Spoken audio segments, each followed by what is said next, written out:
There's nothing wrong with being religious. Absolutely not. And that's not me just trying to be nice, like genuinely. But it's a little bit cringe when people are like, oh my God, I did something terrible. Man, God, please forgive me. Man, God, like they just try to invoke God as if that somehow makes him a better person, you know? There was some Pokemon player who he was banned for 10 years for cheating multiple times, right? And for stealing, he stole a laptop from a Pokemon player. But in like a 50-minute documentary, he talked about how he found God and how like he wears a Christian cross and it has like the scales of justice. And now as a devout Christian, he's changed and he's ready to go back to the Pokemon community. And because of his change, he was unbanned from Pokemon. The next day, it turned out he DM'd a minor jokes about fucking her. And he was rebanned from the Pokemon trading card game. Instantly, less than 24 hours of reban. What? Yeah, it's insane. There's nothing wrong with trying to become a better person. It has to be offensive to Christians to invoke God as if that like somehow forgives you for everything. Like, oh, I did all these shitty things. I was being a weirdo to minors, but I found God. So like, please forgive me. Like, shouldn't you like use your actions instead of your words, right? Okay, I lost some viewers with that, so maybe I should instead talk about different religions. Okay, how do I ask this? Because this could be really bad, okay? I only know this because of a Twitter meme, okay? But I heard that historically, because of the discrimination that Jewish people were discriminated against for certain jobs, so they ended up becoming working in banking. And now people like have this stereotype of Jewish people working in banking, even though they're the reason why Jewish people work in banking. Like, they were literally forced to work in banks, you know? Like, it's that day for me, bro. Come on, dude. On and Untold, the chat's been on good behavior today. I'm pretty sure this is true. Okay, that's all I was asking. That's literally it.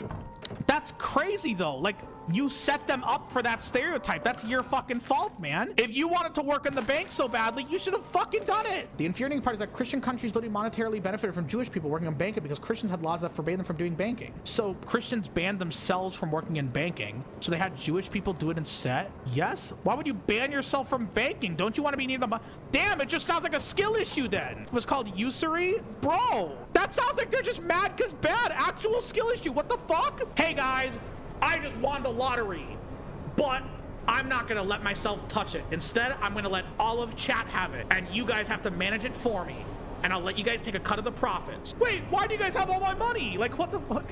It's so crazy. Dude, European history is actually crazy. You know, there was something called the defenestration of Prague. It was a very famous incident that led to a war.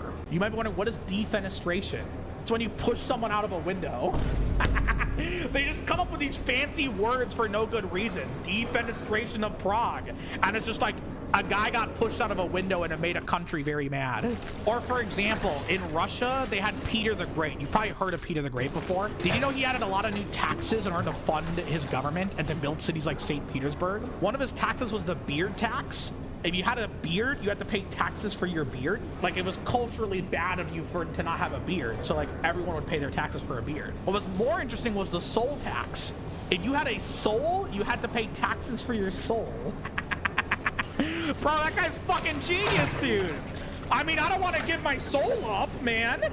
Do you think there were sovereign citizens back then? They're like, I don't have a soul. I'm a freeman of the land. What? I'm soulless? No, this is a real thing. Soul tax Peter the Great. The Russian tax rate of 1870, 1871. Tsar Peter the Great created a tax called the soul tax in 1725. Land was awarded based on the number of factors or economic units a household had. A man and wife pair, a soul, a worker, or an eater. And the soul tax applied to alcohol and tax and also included a head tax on Russian men. So basically, if you were a Russian man and you had a soul, you had to pay extra money. Half of state revenues came from the soul tax. What the fuck? Yeah, it's because every man has to pay taxes for existing, dog. Damn, imagine being envy during that. You must have the ultimate buff. Holy shit. Good thing we don't pay taxes for existing nowadays.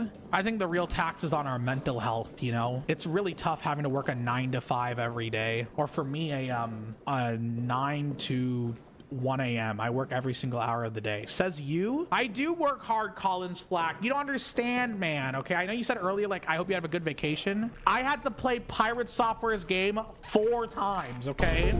I deserve a fucking Purple Heart for that shit, all right?